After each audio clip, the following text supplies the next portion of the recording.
Today, I'm gonna make some pizza. But not just any pizza. I'm going to try and make a pizza only using ingredients native to Italy.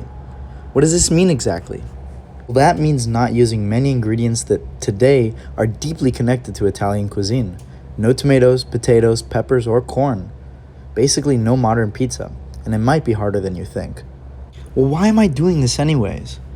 It's because today, many people forget about the history and drastic changes that have affected Italian cuisine after 1492. The story of pizza is actually a story about global exchange. As I prepare my world famous dough, let me tell you a little history about Italian cuisine. Before the pizza we know today, Greeks, Romans, and Arabs were already eating flatbreads all around the Mediterranean.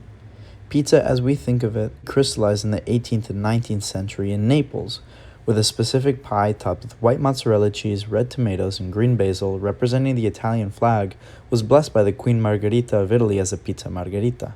But this pizza already has tomatoes, which were domesticated by the Maya, so how does this come into play? Most New World fruits and vegetables were introduced into Italy via Spain. Initially, Italians were fearful of the crops, seen as poisonous and mainly the poor who first consumed them.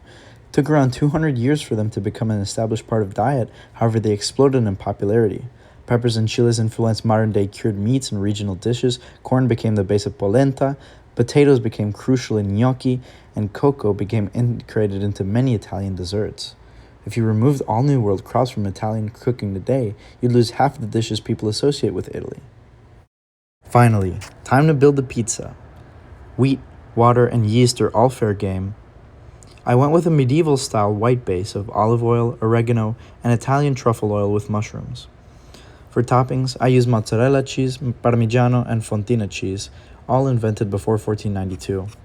Plus Ligurian olives, Tuscan onion, and artichokes from Campania, which are all native to different Italian regions and far predate transatlantic trade. Time to cook! This is what a pizza might have looked like if the Americas had never been conquered and the transatlantic trade had never happened.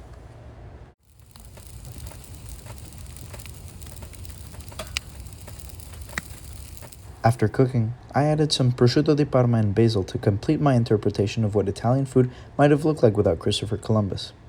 Overall, the pizza turned out incredibly delicious and has become one of my new favorites.